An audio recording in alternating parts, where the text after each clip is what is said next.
Folks, good evening. Welcome to Monday's episode of only one episode a week, isn't it? Of Airfix and Chill. So I hope everyone's well. Four of us in tonight. Maybe Nigel will pop on a bit later. I know Alex said he can't make it, and John Parker can't. I get the so only four of us, but it doesn't matter. We can crack on. We've got quite a bit to discuss because I was thinking tonight of discussing workflows. Now, I know this is like a Gen X, or was it what do they call it, Gen Z or whatever it is, word to use, but everything's got to have a workflow, hasn't it? You got to do a workflow. I think it's an American thing, but it's a good way of describing, how you do things when it comes to, your job, your life. And I thought, why don't we talk about your workflow on the workbench? So we'll open up to the chat as well. So if you're in the chat, come and say hello and have a chat with us. Hi, Nigel. If you want to pop in, mate, you can do. How you go about with scale modeling. So, for instance, for me, a kind of workflow for me is that the first thing I always do when I see a kit on offer is look at scale mates and see when it was tooled. And how many times it's been tooled. I think that's a general rule around now is that if you see, for instance, not pissing on fires here, but say Revell, and they say we've got this kit out that's been released this year, the first thing I would do is go to Scalemates and just see in what year in the 60s or the 70s that was released. Yeah. You know what I mean? So was it an X-Frog kit or not? Yeah, or who originally tooled it? You know what I mean? And that's just one thing I do when I look at a kit. And I've seen it quite often. I don't know whether anybody else looks on Scalemates. They say hottest kits. The hottest kits, and sometimes the hottest kits are something that's been released 10, 15 years ago that's just been re-released now. I'm just trying to think of which Tamiya kit came out just recently that we haven't seen. I think it was a bike, wasn't it? Or one of the cars. We haven't seen that car in like 10 or 12 years. And it's a hot kit now because we haven't seen it for a while. And then you realize, it's not really a new one from, But then you go back and you think, well, it can't be that bad at all because it's only been released twice previous to that. So hopefully the modes will be quite good. So that's one element of workflows. So I'll put out to the panel here. Have you got a workflow when it comes to scale modeling? No. James? No. You just get on with it, do you? I just decided yesterday I'll grab a kit from the stash and build it. But do you not do like a workflow where you think, can I build this kit now? Have I got the paints for it in my stash of paints? Well, I knew I was going to come on here on Monday. I was going to ask Moz about the outlaw paints for the tanks. Yeah, true. Yeah, German tanks. Yeah. What about you, John? Do you have like a workflow or anything that you do in particular when you start building a scale model kit or join a scale model kit? Sorry, it's my wife testing something. That's the CO. Carbon monoxide thing. Anyways, sorry about that. It really depends upon the kit. It depends upon the model. So usually I'll research, something kind of. I've gravitated towards newer kits now, so I'm not really building older kits. I'll look them up on Scalemates, like you. If they're going to be a long drawn out build, I might get some supplemental material like a book or something on like I just did for the Eagle 4. I rarely do it, but if I'm going to really go in on something, I'll get something to go with it. The paints, because usually you start building up some subsections or something. That's kind of the first thing that you do, and you're going to prime it and that kind of thing. So early on, maybe while the kit's on its way, I'll start to look at, okay, these are the these are the paints I'm going to need. These are the colors I'm going to need, so I can get those in. I'm so sorry. And, As long as it's not the nuclear evacuation alarm. All right, John, you can come back in a minute. Luke, have you got any workflows that you do when you start scale modeling? sorry about that. It was perfect timing for messing with the thing. Sorry about that. Yeah, that's all right. No worries, no worries. It's like she's not cooking your dinner, is she? Anyway, move on to Luke. No, Luke, that would be me. That would be me burning down the house, man. Luke, have you got any workflows when you do scale modeling? Yeah, I'm quite systematic in the way that I build. So the age of the kit doesn't really factor in to what I choose. I'm always sort of subject led. Does that make sense? So if there's a kit available, then what I'd do is look at scale mates. I'd look at what aftermarket's available for it, etc., etc. Then if I've either got the kit or I buy the kit, the first thing I'll do is go through the instructions. I'll make sure I have all the paint that I'm going to need. Now, I'm quite lucky. I have a large paint stash, so quite often it will only be one or two colors that I need, or if I'm replacing a particular paint or whatever. Then I will separate all those paints off the shelf. I'll put them with the kit, so I know that those paints are for that kit, and it saves time later on for me. Okay. Then I'll go through the instructions probably at least 3 or 4 times before I even touch the kit. And like you were saying before we went live, I'll have a highlighter and I'll start to highlight bits and make notes as to what sub-assemblies I'm going to do, if I'm going to scratch build certain bits. You know, I do all of that way before I touch the plastic, way before. And then I crack on, really. Yeah. Kind of well, what I do when I'm highlighting the instructions is I'll separate out. So if I've got aftermarket, I'll mark what kit parts I'll be replacing with aftermarket or scratch build bits, or whatever. That's kind of how I do it. And then lots of research before I touch plastic. I think that when I buy a model kit, the first thing I look at is the instruction manual before anything.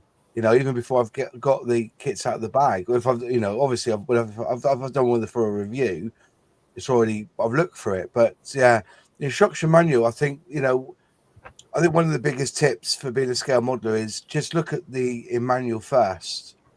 You know, always look at the manual first, because that gives you the start of, you know, you've got to make choices. Yeah. As well, you know, there's gear up, gear down, flaps up. Do you look at the weaponry? You know, do you have Bombay doors open, closed?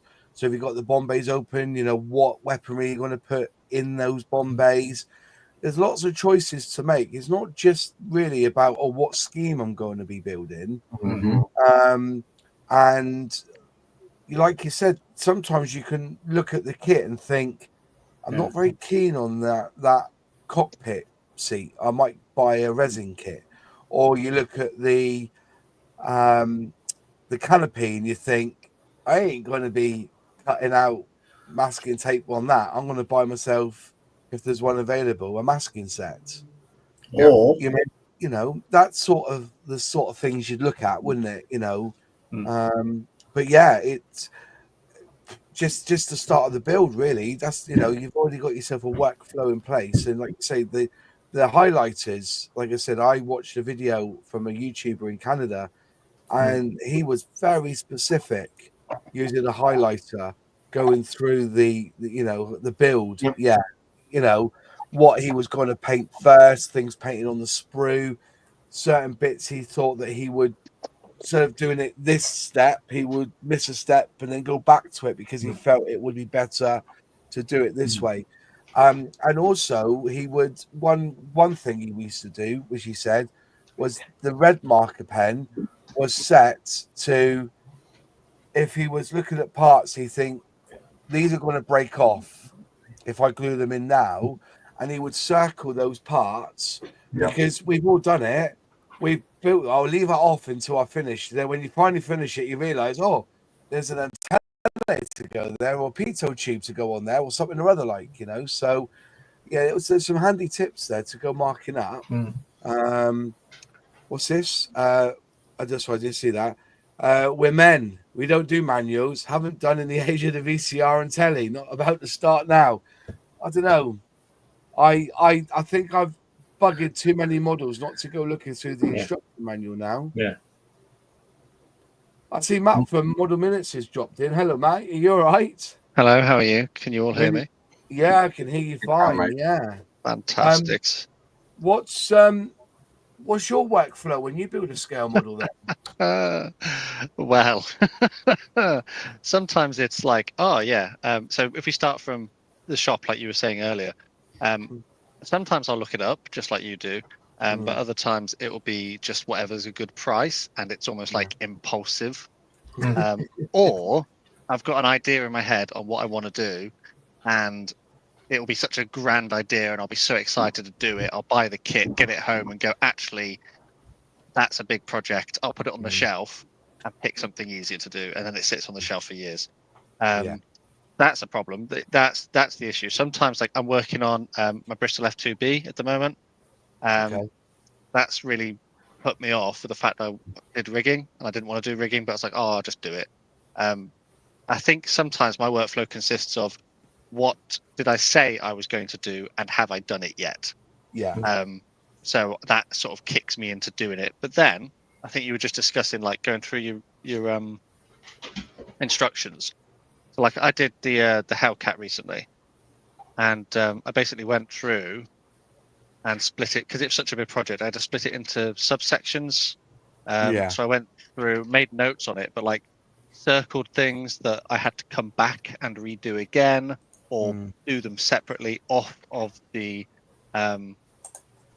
aircraft. And then like some sections, if I know I'm definitely not going to do them, I just score them out. Good idea. Yeah. And make notes as I go through. If there's anything that's pertinent that I need to pay attention to, then I would make a note. Like here, I ticked off when I did the wiring for the engines, so that I knew that I'd done it. And I do the same for the decals, actually. Like there's stencils and stuff, so once I've done the decals, I'll tick them off. But I've got the stencil sheet here. But like, I just keep track of everything that I should have done, so that if I've forgotten to do something, well, sometimes you do. So like you can see on here, as I put a transfer on, I crossed it off. Yeah. Just so I keep track. Yeah. And then obviously, because I'm filming as well, I'm filming with my camera. Yeah. I'll try and make sure I've got a shot set up for that. But then I'll also keep everything in my book. And I'll write everything down that I'm doing. So literally notes upon notes, because when I come to edit a video, it will take me ages to try and remember what I did. So everything is kept in the book, so that I remember, like all of the products that I've used as I do it. I add a product in here so that I know I've done it. And also top right, you can see how many I've built this year. So we're on 23 at the moment. You've done 23 this year? 23 models this year. Ouch. I don't do that much. Hello. And well, it's averaging about 2 a month at the moment, but that Hellcat took me 3 months to do. Was that constant 3 months? No, because obviously I got work as well. I've got work and family commitments, so it was like an hour in the morning, an hour in the evening. Yeah. Maybe on the weekend I might get 8 hours here or 8 hours there. And also because you've got to wait for paint to dry, or you've got to wait till you varnish to dry, your decals to set, so you've got to leave it. Or like buying more paint. So obviously I had to buy some Outlaw paint to do that one. Yeah. So just Outlaw paint. Yeah, it's a lot, and a lot of the time I'll look at a project and I'll go, oh, I really want to do that one, but I've built it up in my head so much that it's just so There's always a barrier to completing it, like masking the canopy. It could be the simplest aircraft in the world, the simplest paint scheme, but I've got to mask like 25 windows, and that puts me instantly off. Yeah. Masking sets the key, really, aren't they? Sometimes. Oh yeah, definitely. Yeah. Well, Alex has popped on. Alex, what's your workflow when you start modeling? I wouldn't call it a workflow so much. It's maybe like some rapids and then some bumpy bits, and then kind of the stream goes dry. No, I mean it's always a good idea, right? To do some of what Matt was saying there. I mean, and one thing I used to do actually that I've changed is in the decals. I used to tick everything off, and I found with Airfix kits, because there are so many stencils, it doesn't work. Because when you're crossing stuff off, you can't tell whether it's crossed off or whether it's not from a distance, because there's so many. So I use Tipex now, and Tipex them out, because then they disappear. So then you only got the little black bits of the numbers that are still there. So Tipex was my big revelation to myself over the last year, I guess. But in terms of workflow, I mean, I think I came in on Matt saying about, sometimes it's an impulse buy, sometimes it's planned, sometimes it's a review.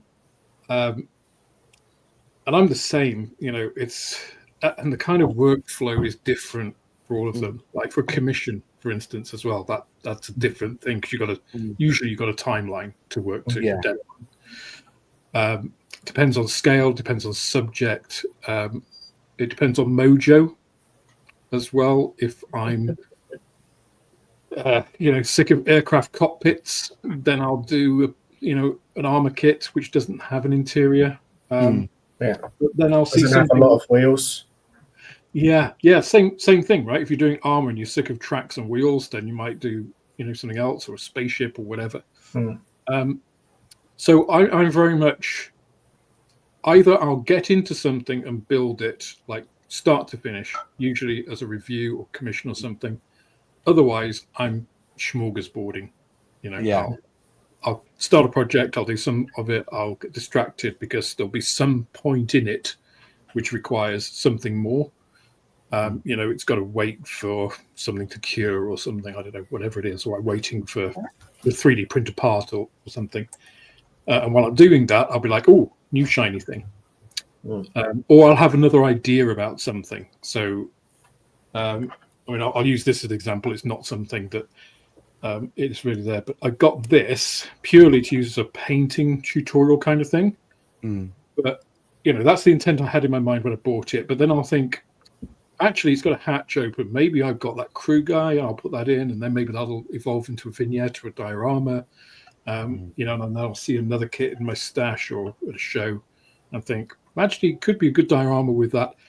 So it's a bit of an evolutionary process as well, depending on, what happens, what things I see, the videos, sometimes discussions on here.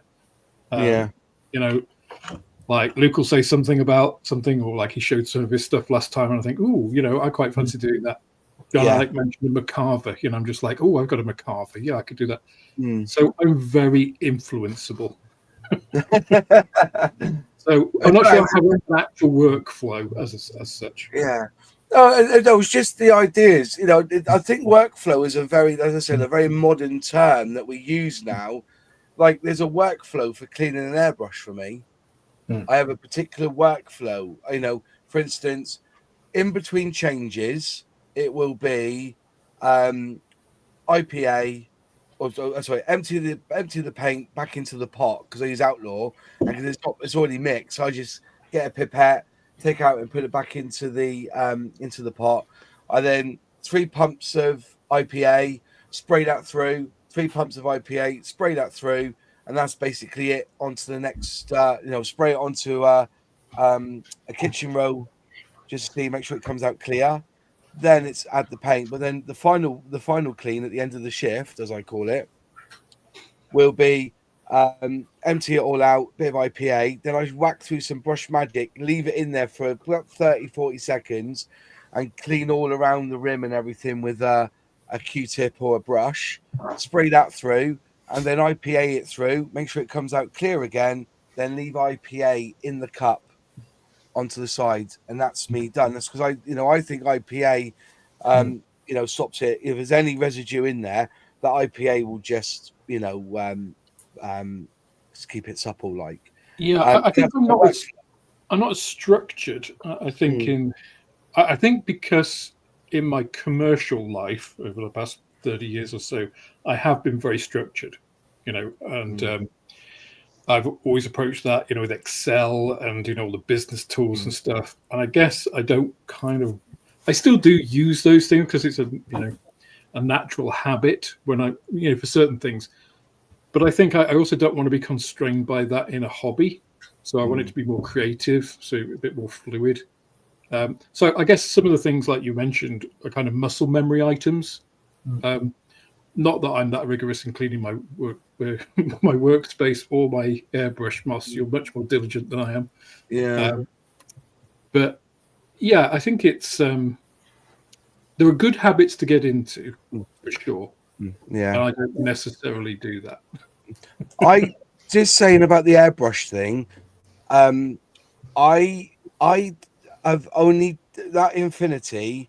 I think since I've had it, I've deep cleaned it twice, and one of them was because I was a dickhead and left paint in the pot, went away, never came back to it, and I had, I couldn't pull the trigger back. It was that bad.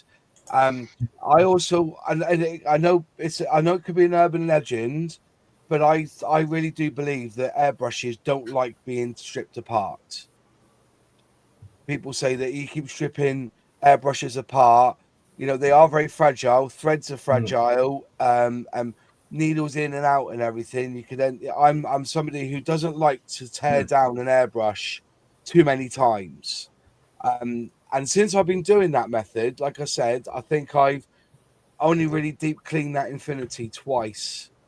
And so one of them was because I left a little bit of paint in the bottom. I completely forgot about it. Went away, had a roast, had a few drinks, watched a bit of Sex and the City, and I woke up the next morning and I couldn't even pull back the trigger. And that's the reason why I had to strip clean it. And I think there's a lot to be said. The airbrushes don't like being completely taken apart all the time. But I put out there, but that's something that I harbored into my. And I always make sure there's IPA left in the pot. And I've never come to an airbrush where I can't. As soon as I spray that little bit of IPA through, it's like lubricated it, ready to go for the paint, and I'm ready to go sprayed. And that's basically why I've done it that way. So yeah, I'm like you. I always try and leave the airbrush wet. If whatever it is, whatever depending on what I've used it for or what the airbrush is. I do the same. I'll try and separate them out now. Now that I've got enough airbrushes to do that, it's a nice luxury to have. But yeah, if you leave some sort of thinners in there, well, you treat it like a hairy stick, don't you? You never. Your hairy stick is always put away wet, isn't it? In theory, well, not like sodden, but damp, moist. I should say moist. Well, more damp than moist. I think more damp than moist. So yeah. Are any of you here like me? Once I've done a build, I have to put everything away, wipe down the workbench, so you're completely clean, focus free, no extra decals hanging up or instruction. Everything goes in the bin, including the screw gates, all goes in the bin. Clean area to start a build. I'll use somebody that has got 2 or 3 kits on the go, so it doesn't matter. Your bench is always untidy. Anyone like that here? I mean, I always have probably 2 or 3 normally builds for the reasons that people said earlier. You get bored of detailing a cockpit, or you get bored of doing tracks. So they're all different genres. Yeah. So you can go between them. But I literally at the end of every day or the end of every modeling period of time or whatever, my workbench is completely cleaned every day pretty much. so that when I come into it the next day or the day after that, it's completely fresh. Okay, so I'm not going to answer this question. I'm just going to show you. Yeah. This is the disaster area that I am working on at the moment. We're here for confessions, folks, Yes. and you will be absolved at a price. Now, I mean, to be fair, that it's not my normal workbench. I'm kind of here temporarily. We're going to move. I could say all that, but it doesn't matter where I am. That's kind of what my workbench looks like. I'll have a deep clean. It's a bit like the airbrush, Moss. Yeah. I'll have a bit of a tidy up depending on what I'm doing, especially if I'm filming. Then I get. I don't know if you can see it. Yeah. This here. Ooh, a bit too light there. Yeah. This here is a roll of paper. So basically, when I finish, I'll pull it across. Oh, fair play. So it's got a fresh white background. Mm. And then I've got a new clean space. Mm. So I kind of do that between projects, and then like the airbrush, like between changes of paint, that's kind of that. And then every now and again, I'll get a deep clean where everything gets sorted. But I'm terrible. Yeah. Yeah. Darren, Yeah. mate, I can't find anything if I tidy my bench. Yeah. But I've got the Hobby Zone system, so everything goes back in its drawers. So my worst thing is that I pick a tool out, use it on something, put it to the side, and then go back to that drawer looking for that tool, not forgetting that I've already taken it out of the drawer. I should really once I've used the tool, put it back. But I kind of, I've got 4 or 5 blade, scalpel knives on the go that I change the blades on quite regular. And when I've got like a list of 5, and so I pull one out, use it, end up putting the next one out next time. Before I know, I've got 5 scalpel blades on the workbench. As I said, and the worst thing is, and I love a fresh sanding stick, and so I tend to, if I use it, I tend to leave it out and then go looking for it during the build. Darren, mate, I can't start another model till I finish the last, and during that time, I plan my next build. Fair enough. 5 Eyes is not watching. Oh, 5. Yeah. I stripped my airbrush day. It was delivered. I stripped my airbrush the day it was delivered. Now I leave it together now as it was set up. I'm running great. Celtic West is saying moist. It's a great word, moist, isn't it? Women hate it. I always take my airbrush needle out and clean when I finish a day spraying to get it totally clean. Now, all fairness, that's a good shout, but I can assure you, I've done that. I've taken the needle out, and because I've pushed the IPA through when the paint's been particularly wet, I've not had a problem with that. I do believe, it will build up, obviously, of course it will. But like I said, with the constant flowing through of IPA that, destroys the paint, basically breaks down the paint, I've not had to take it out. And like I say, with my Infinity, where's my Infinity to? Oh, there it is. I don't that there for me, or that little bit there. If you think about how delicate those threads are, because it's such a small piece, I don't tend to untwist them. I just keep it there. I take the pinch clean tip or castle nut off the front of it occasionally, because that just pulls off. But other than that, I don't take it to bits. I just rely on the IPA and the brush magic, or if you want acetone, or tool cleaner, just to go through. But as I said, I always push the IPA through after I use brush magic or the tool cleaner, because if you've got PTFE seals, they can destroy. That tool cleaner or the airbrush cleaner is pretty hot stuff. It can damage your seals. So I just flush it through, and IPA won't touch your seals, you see. So, but it's workflow. I don't clean my airbrush. I just throw it away and buy a new one. You don't even do that, Matt. You probably get sent them for free. You know what? I need to. I'm in the process of getting rid of them. But when I did my Models for Heroes videos, I was giving stuff away up there. So yeah. Well, I must have 5 gallery airbrushes now. I've got loads. Yeah, they keep sending me stuff. They keep sending them out. I don't know if they're making any money. No. And again, I did review their mini compressor. If anybody wants to start scale modeling and don't want to spend a lot of money, their mini compressor set is the bollocks.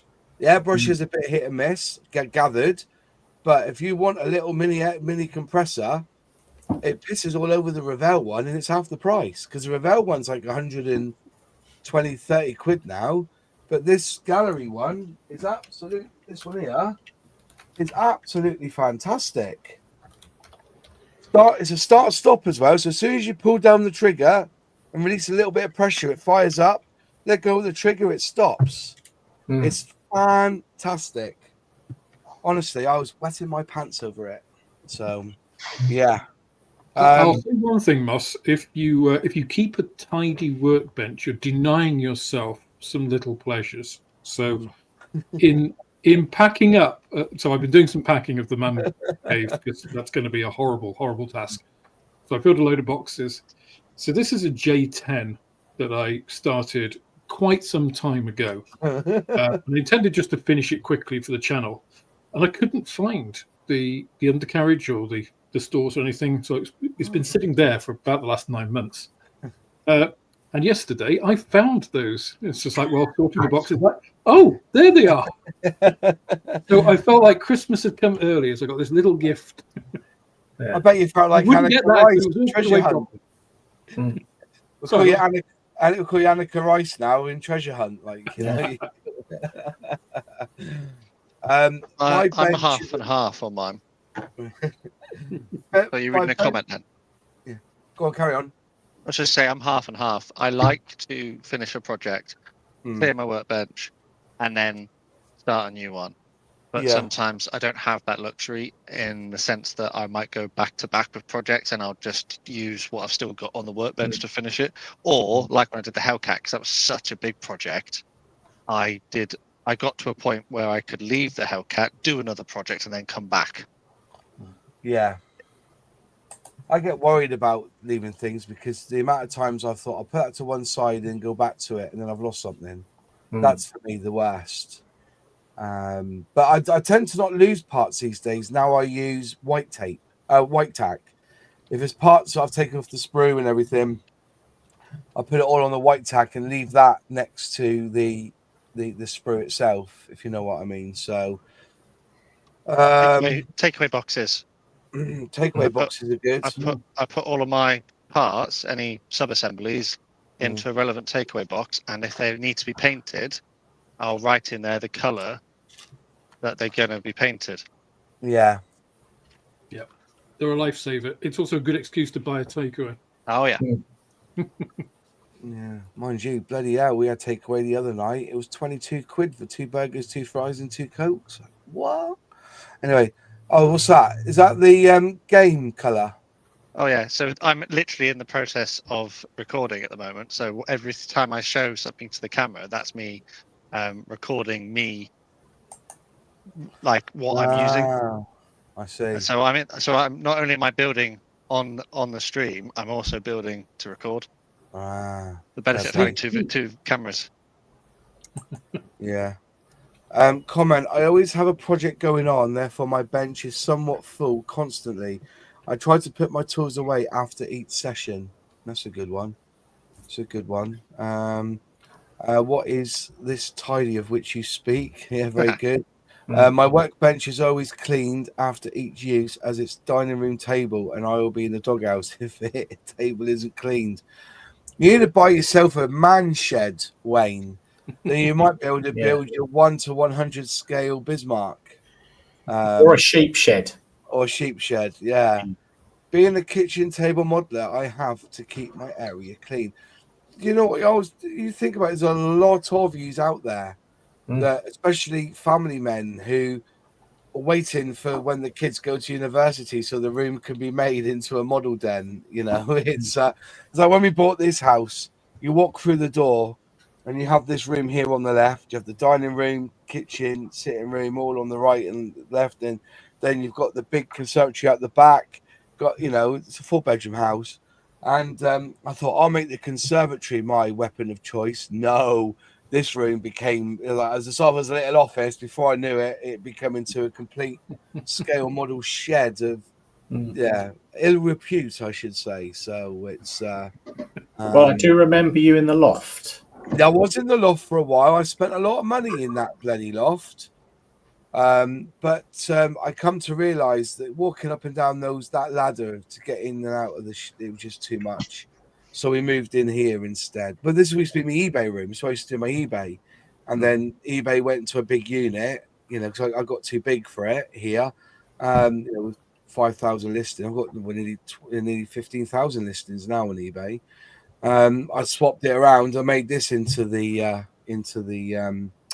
office and a place to record. I've got a section here. I've got 3 areas. I've got that area there, that area behind me, and this area here. I'll build my benches there. So I move around a bit in this room, doing bits and pieces. So, my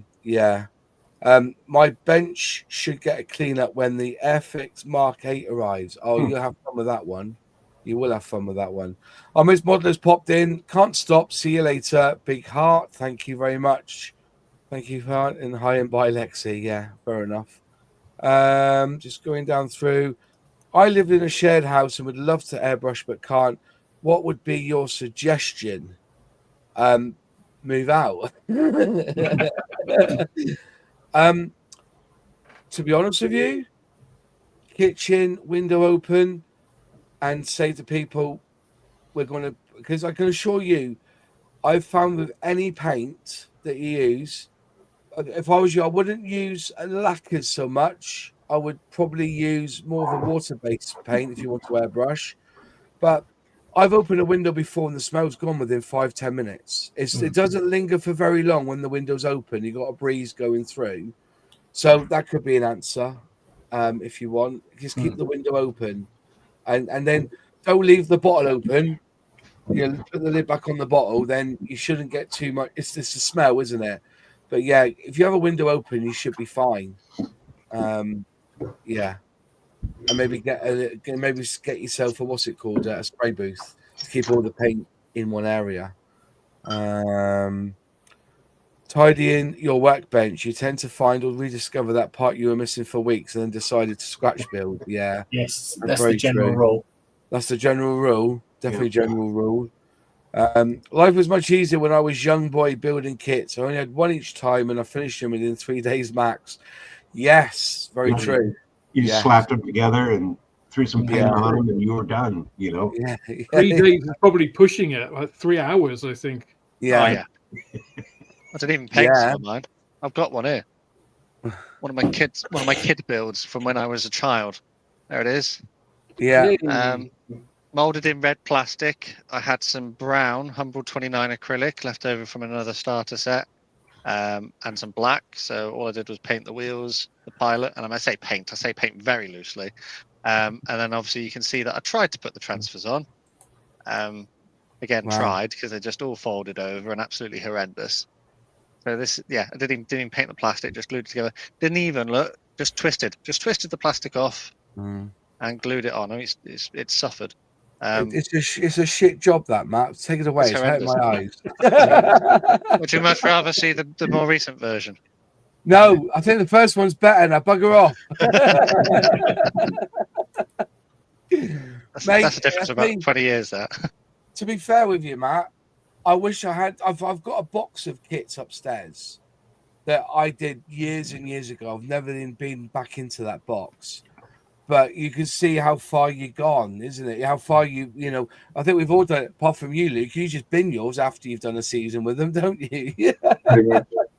Pretty much. Which is, I don't know. I give mine away. But I mean, there's probably maybe between 6 and 10. You can see some behind me on that shelf. Yeah. Some in the spare room on a shelving unit. But other than that, I generally get rid of them. All right, Luke, workflow wise of buying kits, then building them. Are you somebody that buys kits and then puts them in a... See, I buy kits and there's those I'm definitely going to build, and there's a part of me that I'm going to save them for a rainy day.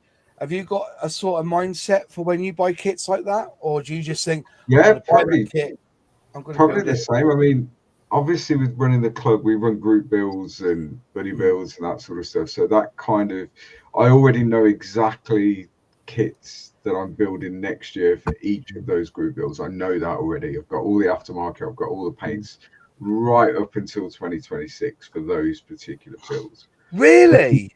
Yeah. You're planning 2 years ahead, are you? Well, at least 18 months ahead, yeah. Wow. Oh my gosh.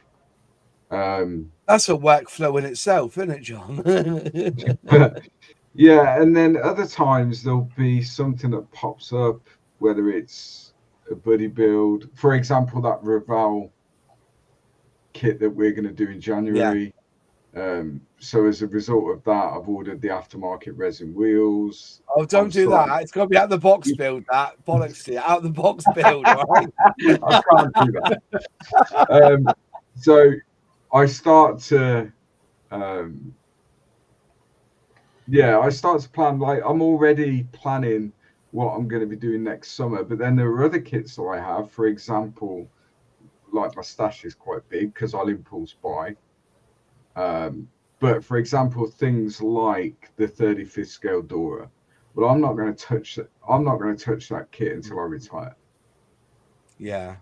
Because firstly, it's huge. It's going to take at least 2 years probably to build it in the way I want to build it. So there are other things that I know I'm going to build them, but they will sit there for a long, long time. But it was at the right price on that day, so I bought it. And I've got a few kits like that I won't touch for years, probably. Yeah, I mean, when I buy a kit, I've got well over 700, 800 kits in the stash. When I bought each and every one of those, I had a plan for it. And if I go and get the kit, I'll know what that plan was. Now, whether that will actually be, realized or whether that will change is another thing. But when I buy a kit, I never just buy a kit because it's just like, oh, it was £10. So, it's just like, well, if I'm never going to build it, then it's £10 that I can use for something else, So I've always got some sort of idea when I get something, even if it is just like, oh yeah, I could build that on a live stream because people have asked for, such and such. I did that with a Gundam kit, for instance. Yeah. Stian saying, I work as a mechanic and have drawn the habit from the workshop to clean up after each session to my modelling room. Much easier to sit down by a clean bench without many ongoing projects. Yeah. I get that feeling, mate. I do. By the way, did you build that kit I sent you, mate? Because your first Airfix kit. Let me know how you got on with it, my friend, and send me some pictures. Luke, why not sell them on eBay and give proceeds to Models for Hero? That'd be interesting. I don't know. It's difficult selling built kits on eBay, mate. It's hard work, isn't it? And the way that I generally build kits, they wouldn't travel particularly well. Unless they were going via courier, packed correctly they just wouldn't travel well because generally everything's on a base, everything's a vignette, they just wouldn't travel well. So people don't want to pay. In general, some people do, but in general, people don't want to pay for that level of getting hold of the kit. Plus the fact, a lot of the stuff I do, I wouldn't sell because it's not good enough to sell, So I wouldn't expect anyone to part with money. Shut your face. I'll buy that lifeboat off you. I bet you would. Love that lifeboat. You can have it, mate. You've done it right in a way, and I'm thinking, I wish I had the balls to do that. I've never done water. See, that's the first time I've done it. You've done a cracking job on it, my friend. I love to. Those are things I think next year. Those are things I'm going to be working on because I handed in I went to Bugle Call on yesterday in Nailsea, and I put in my tank, and I got a bronze. And I think I was over, and I'm going to be shitty now. I'm going to talk about judging next week. Oh, by the way, because we've got Andrew coming back on next week from IPMS, who's the head judge of IPMS. He's coming on next week to discuss how the competition went and about how Scale Model World went this year. But I was allowed to be a judge this year at Nailsea, and I was judging the ships. And I had a really good insight to see how judges look at things. It was fucking fascinating, it was. And my tank was one of the only tanks there that wasn't on some sort of wooden base or green, some grass or something. It was just plain there. And I'm not being big-headed, but I looked at the others, and I thought my weathering and shading of that tank was up there with this. And I'm being, I sound like a bit of a twat here, but I'm just telling you how I felt. Okay? I felt that I was overlooked because it's not on a base. And I thought to myself, if only I could just actually start doing a diorama or get a base and do a few track lines in it and just whack the thing up, it will get more attention. I swear. And when I looked around at all the other models, the models that were chosen were all on bases. Yeah. The way IPMS would judge, so say a 35th scale tank, okay, whether it's on a base or not, it shouldn't make any difference because they're judging the tank. So you could spend 3 months doing a really nice base and everything else. What the rules say is that shouldn't factor into the judging because you're not in dioramas. Yeah, they're judging the tank. However, every judge is human. Yeah, and as objective as they try to be, subjectivity will always factor in to any decision. A top tip: if you're going to put anything in a competition, doesn't matter whether it's Telford, a local show, whatever. If you put it on a base and you raise that model by a minimum of 2 inches on the base, so a minimum of 2 inches from the table, the judge will automatically be drawn to your model because it sits higher than the rest. Yeah. Anyway, well, that's a discussion for next week. But as I was saying, I've got to learn how to make my own bases. So this year, I'm going to be making bases for for it all. You know, it's something that I'm going to look into much things. So that's a workflow for me next year.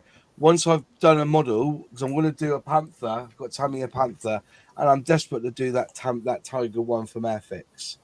I'm going to be building bases for them. So that's my workflow for next year. That once I've done a model, I'm going to actually start building bases up for it. I think that's what I'm going to have to do. But being a judge for the first time was very. If you're going to criticize a judge, be a judge yourself first, then criticize the judge. Because I heard the conversations. I heard there was one build there of a guy. He done a guy, and it was a burnt out Russian tank, and they didn't judge it. And one of the reasons was, or they felt they couldn't judge it, was because it had burnt corpses on the tank. They felt it went too far.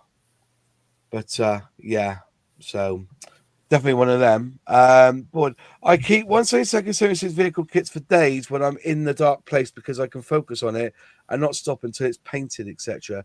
So it keeps me distracted and I get the satisfaction of completing the kit.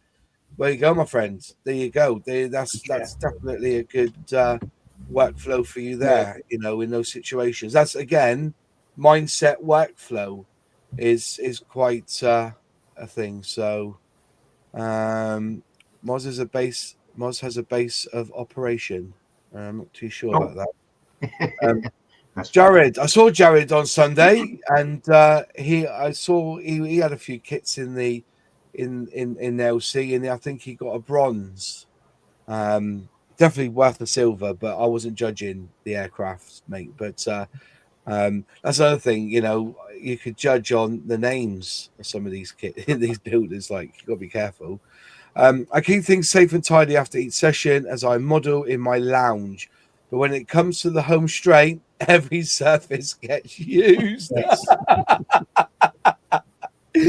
Yeah. Yeah, I get that. I just get that. And get an inert anti-tank mine and use that for a base. That'll make everyone look twice. Yeah. Again, so other workflows or the way you build things, do you have a particular way of finishing a kit? So obviously, I for my workflow on a plane is everything that's outside of the fuselage and the wings, I leave off, and I tend to airbrush everything all over, and that's including after masking up the canopy, airbrushing that all over. And then I tend to, for like undercarriage and all the pitot tubes, aerials, etc., I end up using a paintbrush to finish off with. I don't very rarely spray, especially on 172. I tend to jump on using my hand and a hairy stick to finish off. And then after I've done all that, that's not quite true, because what I would then do is I would then put the matte coat, the gloss coat on top, get the decals all done, matte coat on top of that to seal it, and then I would then add all the little bits after. Is that the sort of way you do it as well?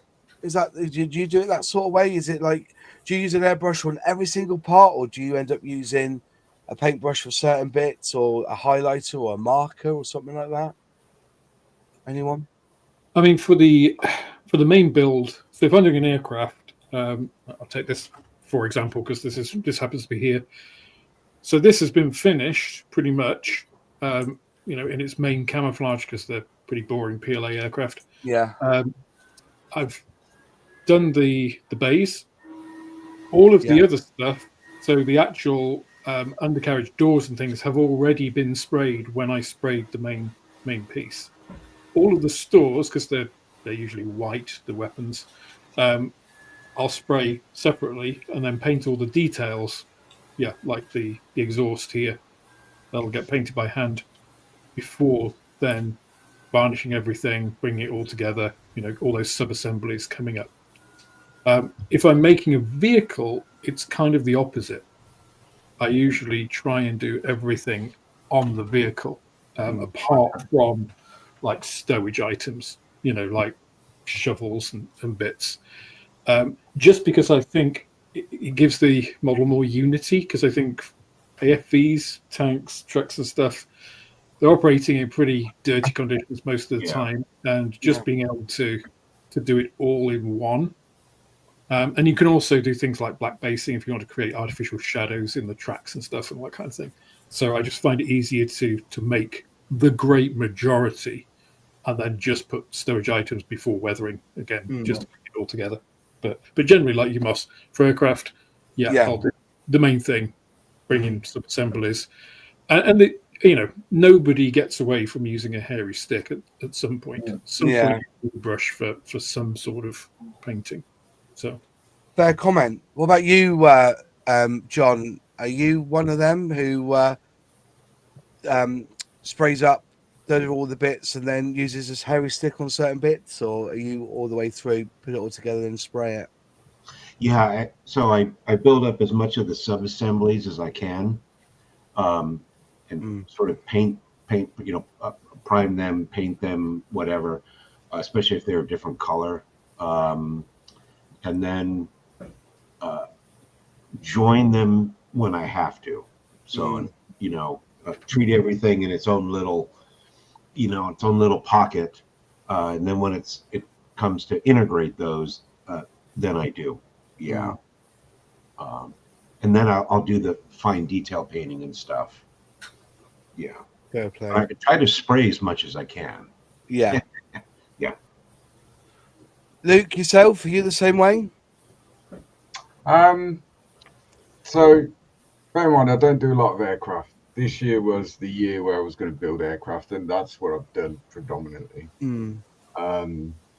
So, same as you, like all the bits that are going to get knocked off, I do right at the end. Same as John, I try and airbrush as much as I possibly can. But Alex is right. No one escapes the hairy stick. It's just inevitable. I think where I differ is, so with like AFVs, I build those in sub-assemblies. I don't. I know a lot of people put a tank or a truck or whatever together and then paint it as one. I don't do that. So, for example, I'm currently building the Airfix ferret, which is looking fucking amazing, by the way. Yeah. It looks like, but it's all been done in like sub assemblies. So like the exhaust shroud was done separately, the wheels are done separately, the stowage separately, the hatches are done separately, all the tools are done separately. I'm now treating. I always treat the turret as like a model within a model, if that makes sense. So now I'm building the turret, and I'll build the turret, and then I'll make the two together right at the end. Yeah. So that's how I do it. But I think the benefit of the hobby, as we say every week, it doesn't matter really how you approach anything. It's your approach to it. The only time it really matters, I think, is if you're submitting that piece to a competition, because it's going to be judged, you know, with completely sort of fresh eyes. Then it matters, because if you've done it wrong, they're going to know. You know. Yeah. But for the rest of the time, to enjoy your hobby, then it doesn't matter your approach. You can have little tips and tricks and pass those on. I've learned so much off people, how to achieve certain paint effects or how to achieve whatever it may be. But it's how you want to do it. If you're happy with the end result, then you've done it right. Yeah. All about that enjoyment, isn't it? Just before we go on, Matt, do us a favour. Will you just link your journal again in the chat? Because and then I'll copy and paste that again so everyone sees it. Unless you want to just paste it onto yours, James. It's like this ferret, for example. So I know a lot of people would approach that kit. It's a very simple kit, really. As far as 35th scale armor goes, it's quite straightforward. But I know the way that I'm building it, a lot of people wouldn't approach that kit in that way. Because it's time consuming and it's, you know, each wing mirror has been individually weathered, for example. Do you know what I mean? And a lot of people wouldn't do that, but it doesn't matter. It really doesn't matter. If they're happy with the end result, great. If I'm happy with the end result of this, which I never am, but, you know, if it's there or thereabouts, then great. And if people see it next year on a club stand and go, that looks shit. So it doesn't really matter, you know, because that's never going to happen though. So stop. But it doesn't matter, does it? Because as long as you're happy with what you produce, then it really, that's the benefit of the hobby. It's not about, unfortunately, and I'm very guilty of it. So my end of build, what I do is I photograph that build and then post it on social media. Yeah, because that's where our club exists, and that's where Black Rifle Model Works exists. It exists in the space. Well, you've got to have pretty tough skin to do that, because it doesn't matter. As soon as you post it, someone will go, "Oh, I think you'll mind." Yeah, you're probably right, actually. Well, that ferret scout, the back end is wrong. Yeah, it is wrong.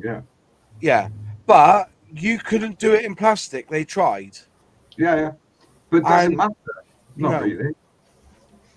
I didn't know it was wrong. I built it, and I've seen ferret scouts at many war days. Yeah. I've never looked at the arse end of a ferret scout and then looked at the Airfix kit and go, "Oh, there should have been slats there." Not. I think you know. And that shows how much it matters to you, Moss. Yeah. Right. So because you got the pleasure out of the kit, you've seen it looks like a ferret. You know, dimensionally, it's accurate and everything. Small details like that will matter to some people. As Luke said, he's absolutely right. It doesn't matter at all unless you're putting in for a competition, and then you probably would need to correct that. Otherwise, the judges are going to say, well, they didn't spot the error and they didn't do that. But, And that's fair enough, right? interestingly, IPMS competitions don't judge accuracy. No, they Yeah. don't. And also, the only way Some competitions do, but IPMS competitions do. the only way you're going to get that accurate is basically using photo etch, and that means that can't go in an OOB category. Is out of the box. Yeah. You're coming out with the box build then because you've used resin. Now I understand you could go in there with a Dremel, but when it wouldn't work because there's two. You're building something that's that full size down to 1/35th. The thinness of that plastic, it just wouldn't work. It would look odd. In reality, the figure that I'm putting with it, because I always like to put at least one figure with any armor, because it gives it a sense of scale. That I always do it. But to try and find 1976 British Army figures is pretty much impossible. However, if you look at the reference pictures, the shirt and trousers between the end of the Second World War and the 1970s didn't change all that much. So the figure I'm using is from a World War II tank crew kit. Yeah. That I've just added a bit of wire into the headset and that sort of stuff, but nothing groundbreaking. Is it accurate? Absolutely not.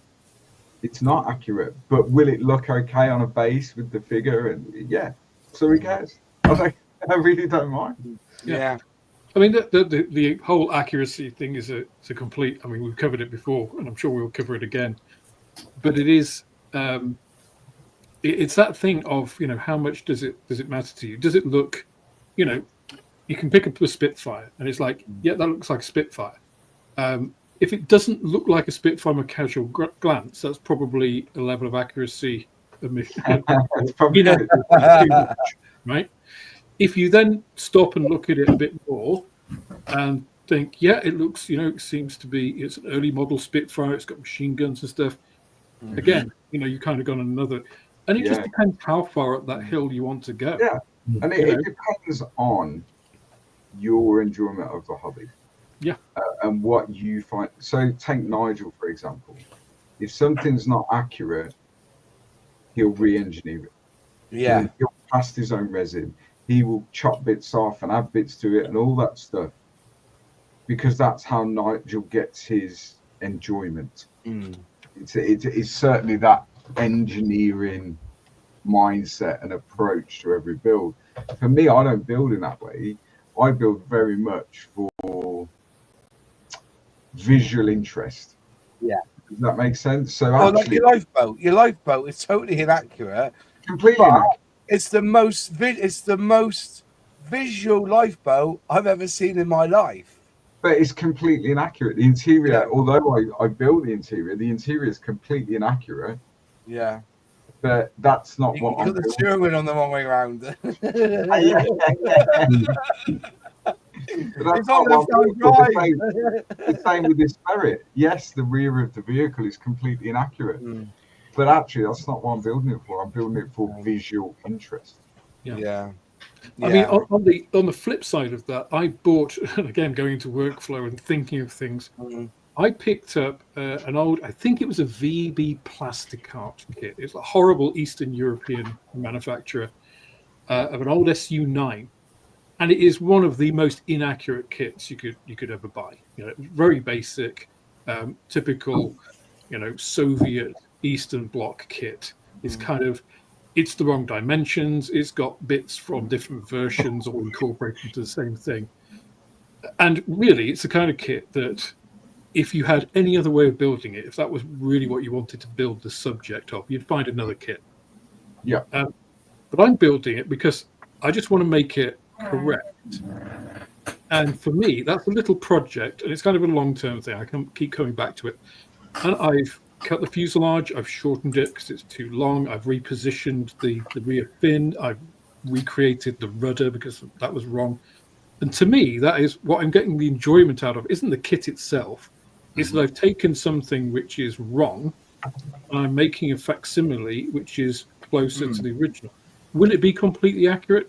No, it won't be. But that's not the point of it. The point is convincing myself and being able to get that kit and change it in that way. It's all doing all the research, finding out what the correct things are, using the actual modeling skills, cutting up the plastic, scratch building where you needed.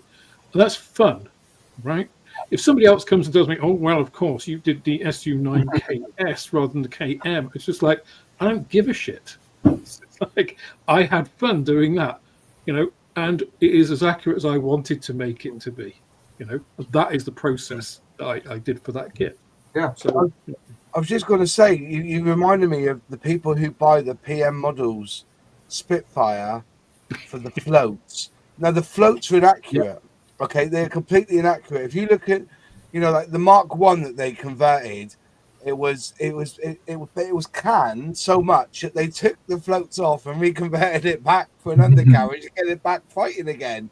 Then they tried it with the Mark 3, and that, there was only 5 that were converted, but the amount of people who buy a PM Models Spitfire float version just to get the inaccurate float so they can say they've got a Spitfire on a float. I think if somebody just produced the actual floats that were used and just sold that as I don't know why Eddard have never done it in resin. Do you know what I mean?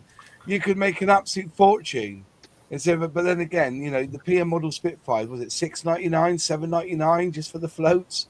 But that's one thing that if you want to do something like that, that's what you would do, isn't it? You would take things out of a kit to put it on, and it does work. I've seen many Airfix Mark 1s, I think it's the 5B as well that they did it on. 5B and the Mark 9. The Mark 9 is the other one. It was Mark 1, Mark 3, Mark 5, Mark 9, wasn't it? Yeah. There you go.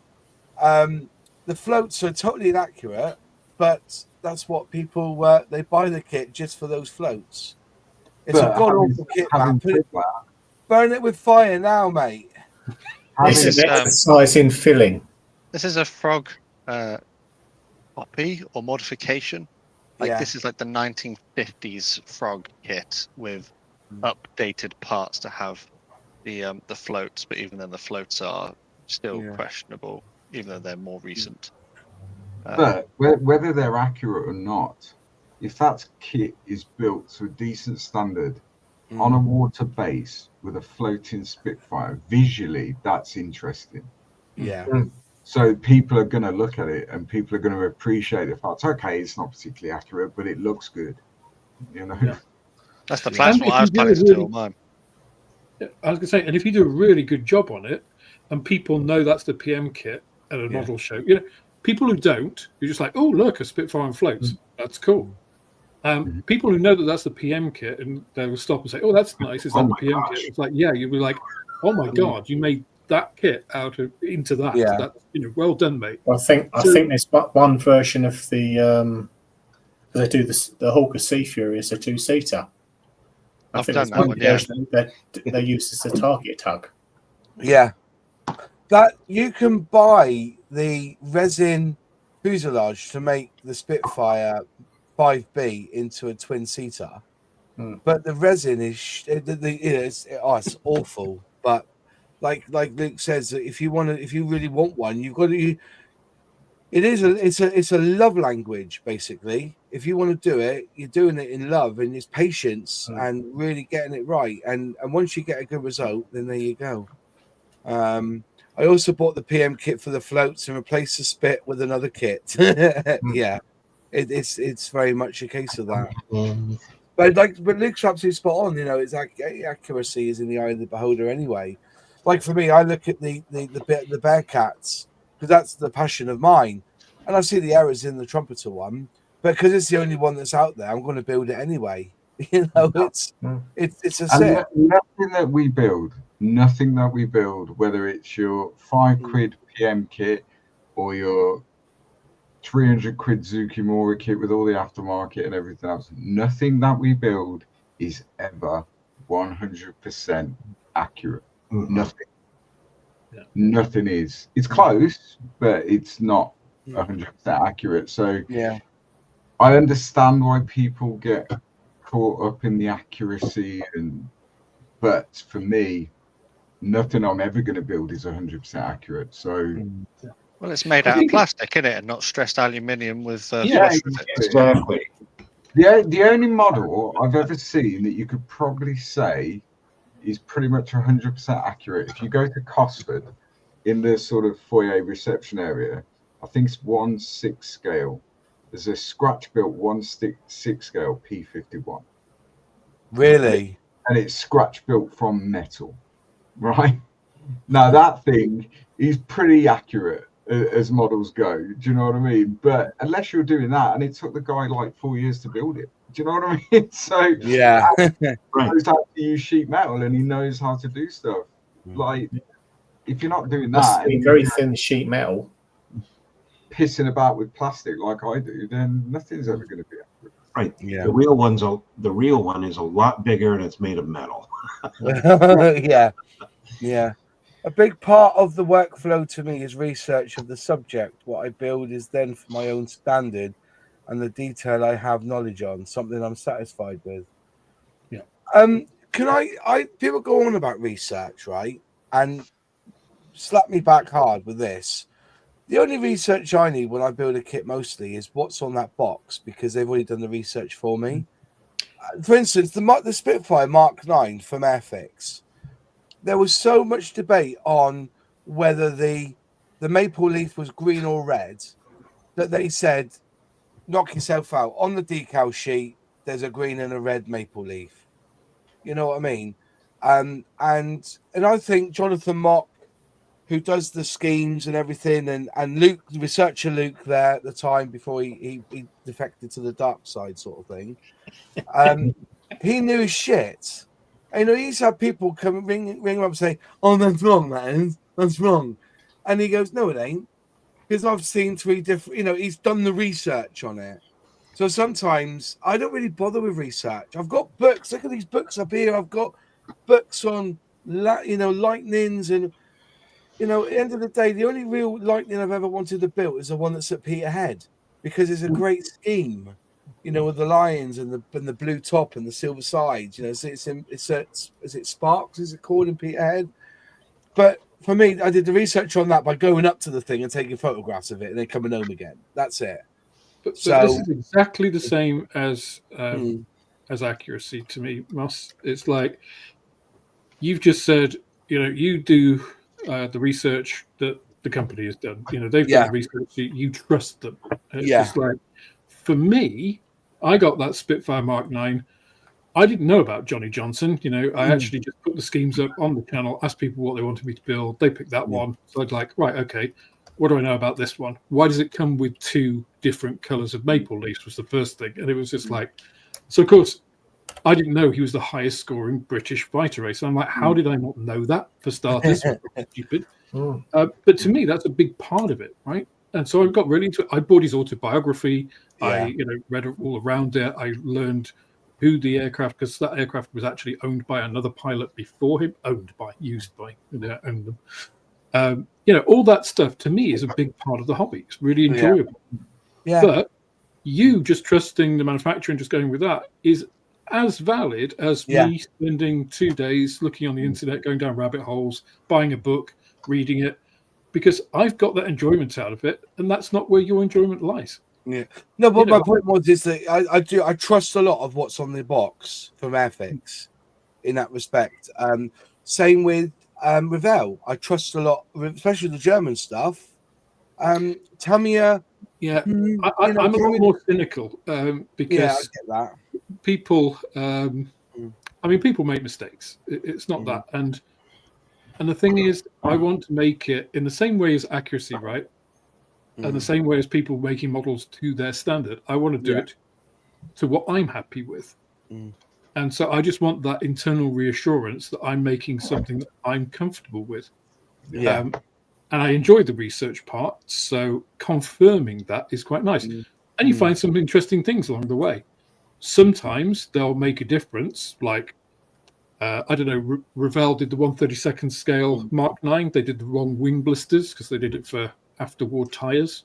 To me, that does make a difference because it changes how the thing looks fundamentally. Or it might be something that doesn't make a difference, like the rear of the ferret. I'm just like, Yeah. Yeah. I don't care about that because that's limitations for injection molding. That's part of the kit. That's fine. Yeah. You're right there, Nigel. There's but what makes me laugh is if you actually look at the instructions, it does say, I think they said they asked the pilot, he said it was red, and then they looked said it was green. But it was green, and they asked all the others who, other people that had worked on that Spitfire, said it was red. So who do you believe, the pilot, one pilot, or 5 others? It's a weird one, isn't it? It was, the thing is, he was squadron leader for his Canadian squadron. He was wing commander in the end. But at the time, we forget the red maple leaf of Canada wasn't around in the war. That wasn't the standard. That didn't come out till after the war. That's one of the pieces of research I did. I didn't realize either. Yeah. And it was quite often the leaves were green, the leaves were red, they were orange, there were all kinds of different things.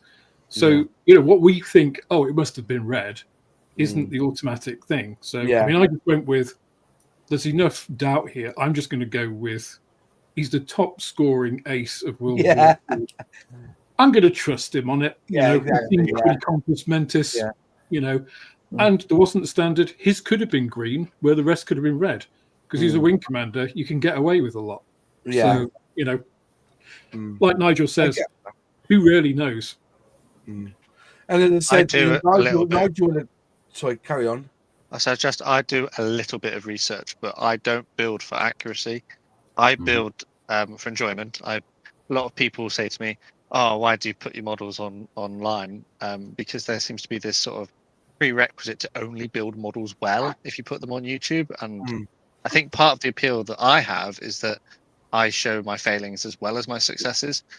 So like this Bristol F2B, I did just enough research to figure out where the rigging should go to make it look about right.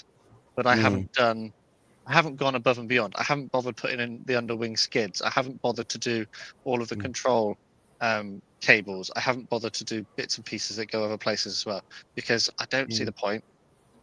It's a tiny vintage kit. It cost me like £5, 10 quid for both of them.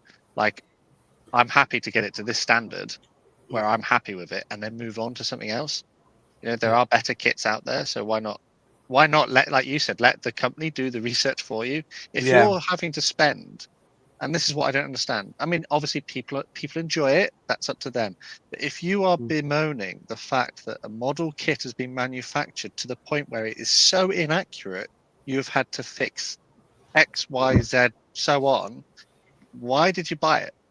Why don't you just buy a more accurate one? Or I don't know. It was a scimitar, a submarine scimitar, which had been scratch built out of wood because the guy wasn't happy with any of the short run kits that had been manufactured or something, and it looked amazing.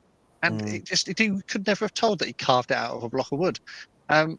So he's done that. He's gone above and beyond because that's what he wanted to do. But personally, for me, I think I just like gluing plastic toys together. And that's the enjoyment I get out of it. And if you enjoy doing, digging into the depths of it and figuring out where every single little bit and piece should go, even the bits you're not going to see, and you enjoy that, absolutely, that's your prerogative. Please carry on. Enjoy the hobby how you want to enjoy it. But personally, when someone says to me that I should be doing that, I'm like, no, I do what I want. That's the thing, isn't it? It's modeling is such an individual and personal hobby.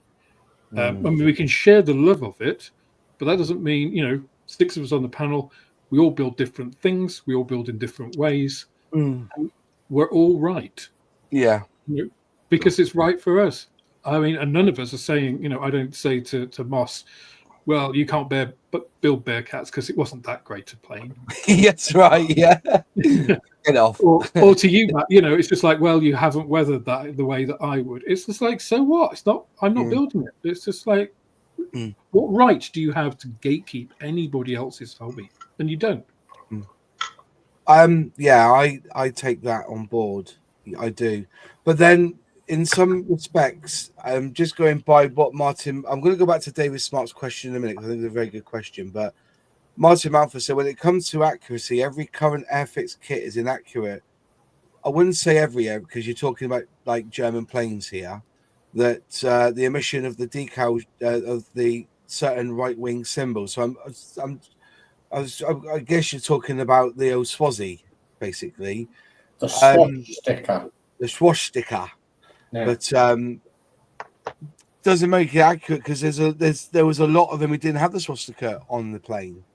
They weren't on every single plane, that symbol.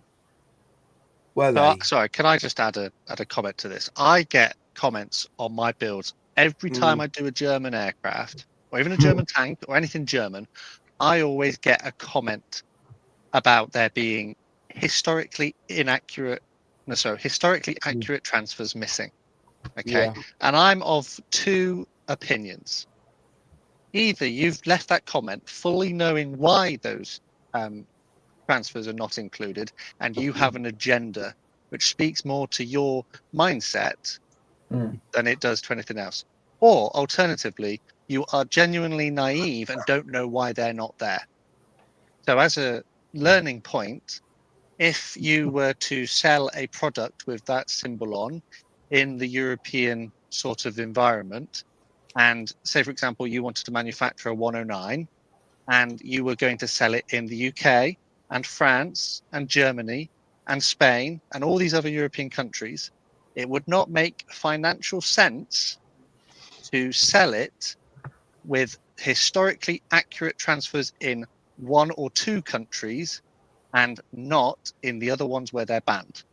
Because that's what it boils down to. It comes down to money. If it's banned in one country and you sell them everywhere, you ban them everywhere effectively. Because it doesn't make sense to financially do that.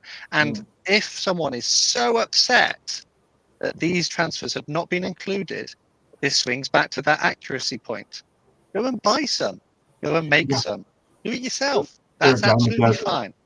They are out there if you want them. So people having this as a sticking point consistently is something that I either say you don't understand or you do understand, but you've got an agenda. And the thing is, it's just like, it doesn't make it inaccurate if a company has made a choice. You know, they have made a choice. They could get around it in the way that some companies do and split the decals or whatever. But the fact remains that once you build it and put those symbols on it, you have the same issues. You can't post it to Facebook, for instance. You know, there's a whole load of other stuff, and companies have to consider PR as well as everything else. And in the 21st century, you know, it's not that palatable. They aren't banned in this country. You can go and buy them from Extra Decal, or, you know, Hans do a whole range of things if you want to do that. But don't try and gatekeep other people's hobby. Again, it comes back to that same point. You've got no right to say what somebody else should put on their model. If you don't like it, you build one yourself and put it on. Why? I've always wondered though, when did this law come in, or this thing about not putting the swastika on a model? Because up until 1996, right, Escape from Koditz, where the O was in Koditz, had a swastika. In the movie title, had a swastika. Okay, they've now changed it to the eagle. Is it the bird? The German bird. German eagle. The German eagle, right? Yeah. So now, if you get Escape to Koditz, it's that big circle with the eagle. I've bought books in the past with a swastika, and we're talking about Germany. There's always a picture of swastika on the pic, somewhere in there. Why is that one emblem so banned when there was 8 or 9 different emblems that were used during World War II that basically represented Nazism and German politics? That's not the reason it's banned. It's not the fact that it was used by the Nazi party, the Nazi war machine in World War II. That's not the reason. The reason is that because we live in a world where certain groups or certain ideologies will adopt that symbol I see. to represent their ideology. For example, the reason it's banned on Facebook is because Facebook operates in countries around the world, well, all over the world really, where certain countries have that law. And the reason is that certain far-right groups will use the swastika as part of their iconography and everything else. And actually, it's not because it's historically accurate, it's because it prevents or goes some way to prevent these far-right groups using that symbol in certain ways. In certain countries it's banned. You know, if you were to walk down Pall Mall flying a swastika, then although it's not banned here as a symbol, you're quite quickly going to have a conversation with the police. Yeah, I mean, it's the intent rather than the symbol itself. Yeah, it is banned. It was banned in Germany immediately after the war. So in fact, it wasn't just the swastika; it was anything used by the National Socialist Party, which was predominantly it was part of the German denazification program that went on post-war. So the Balkenkreuz, the standard German cross, was a pre-Nazi symbol. So that isn't banned because it's a symbol of Germany, not of the Nazi party. And it's been banned in various other countries. A lot of them, formerly fascist countries like Hungary, I think Romania and stuff. France banned it, apart from use in... There were exceptions given, like you mentioned, books and films, Moss. If they were historical representations, like films and things, it was allowed for that, sort of educational purposes. But basically, it was to stop the promotion of far-right organisations. And believe it or not, in Germany, they banned an episode of the original series of Star Trek because they used it until it was banned and up until the 90s, I believe. So, it just seems to be a bit of a thing. I don't know why people are making such a big thing about it. Like I said, Revell kits. I cannot remember a time when Revell had a kit with a swastika anywhere on any of their kits. I can't place, going back through Scalemates and stuff, I've never seen a Revell kit or decal sheet from Revell with a swastika on it, German company. And for so much as to say, but it just seems to be more now. The debate's being had on should we use it for historical accuracy? Are we blanking out? And there is a fair point to it. There's a brilliant, just going off on the way. Tom and Jerry, the mother in Tom and Jerry, was a black fat person, and there was a lot of talk of cancelling Tom and Jerry because of that. And I remember Whoopi Goldberg saying, "No, you don't cancel it. Because if we cancel Tom and Jerry, then we're hiding from the fact we use this as a caricature of black people. We should show it on display." And then people are now using that argument, I guess, to say that we should be putting swastikas on German vehicles because it shows the accuracy of it. And if we don't use it, then we're trying to hide away from the fact of what they did. There's two arguments to it, and I don't think there's a right or wrong answer. I think it's your moral compass dictates on how you feel. Like somebody last week offered to buy me that when Zvezda bring out that Soyuz rocket. Somebody said, "I'll buy it for you, Moz." I said, "No, don't do that." I said, let's just wait and see what happens in the new year, okay? Because already this month there's 15 kits that have been released last month or announced, and 8 of them are Zvezda. They've had a massive blowout of new releases coming for next year. Zvezda. So as I said, it's sad, but it's one of them. Well, let's just see how it all turns out next year. I will build that Soyuz rocket at some point in my life because I can't see us being at war with Russia forever. Yeah. But at the moment, a moral choice for me is not to buy Zvezda. Okay, I would build it. If I got one in, I've got a couple in the stash, and I will build them at some point. But I'm not going to buy Zvezda now because of what's happening in Russia. Okay, and that's part and parcel of it. But I I think think that the arguments are having with the swastika is that I think it's your own moral compass on how you want to portray. And don't get me wrong, there was kits there at the model show with swastikas on. There was kits there without them on. I didn't really notice. You see what I mean? It didn't take away the awe I have of how well that model was built, on whether it had a swastika on the tail or not. So again, it looks back and is it really about accuracy, or is it really how well the art is being subjected to the plastic? If you see what I mean. I think the issue comes back to the same thing we said last week. Well, the same thing I said last week. I don't know about anybody else. It's context and intent. Isn't it? Are you trying to glorify a certain political point of view or regime? If you're, and what context is the subject in? Does it make sense? If it's just like a flag with a swastika on it displayed for no apparent reason, why is it even there? If it is on, an aircraft or something, then yeah, fair enough, because they were. But again, like you said, it's personal choice. It's personal choice. And I get all the arguments, like Jeff put this argument up here about the red star or hammer and sickle and flags. I get it all. The same way as me, every year I buy a new iPhone, knowing that I'm buying an iPhone built in a country of oppression. Okay. But, and that's why I don't think China will ever go to war with anyone. Because the amount of money they make from selling iPhone or building iPhones and all the electronical components that basically are in everything's built in China.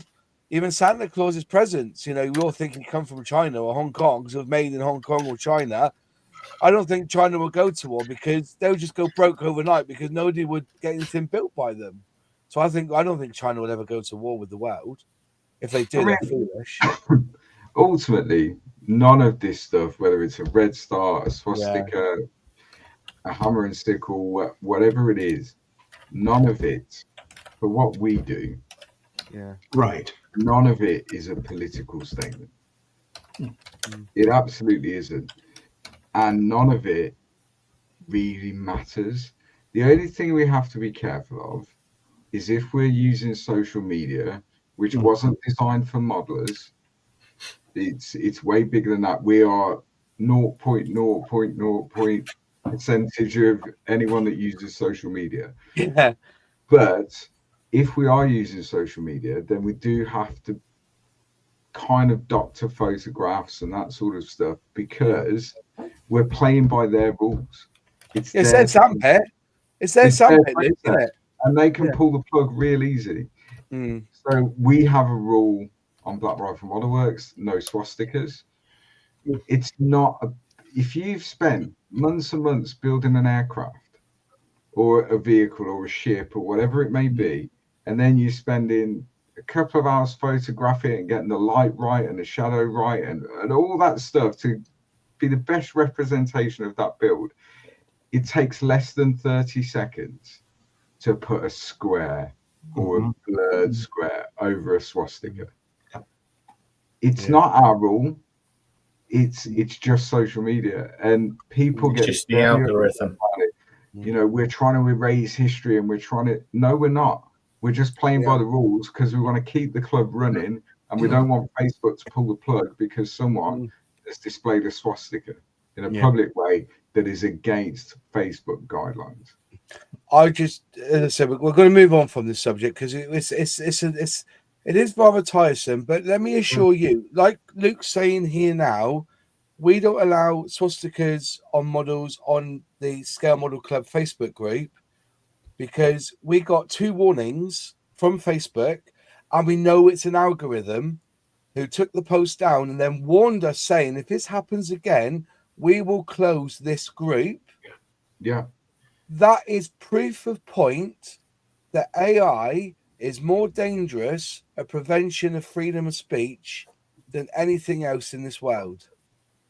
The AI and the algorithms, because you can say one thing wrong and it's shut down. It's how it's been coded. Yeah.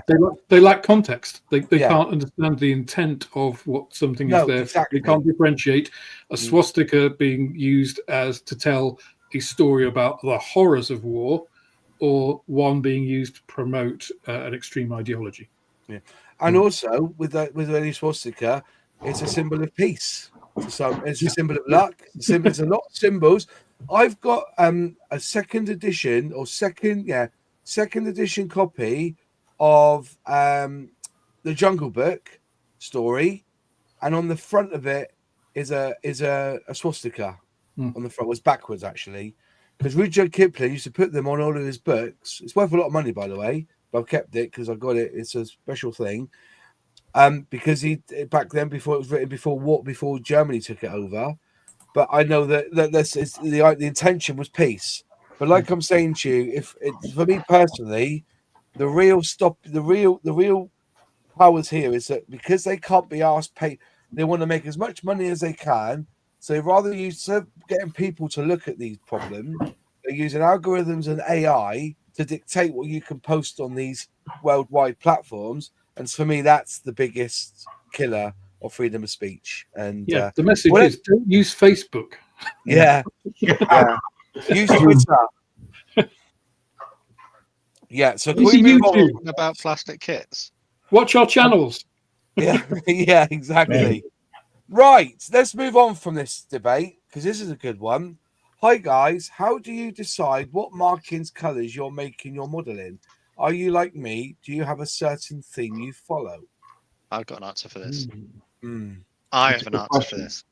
I have a very easy answer for this. Go on then. I'll give you an example. Because things were on cheap. I went for this recently. Yeah. It was on sale.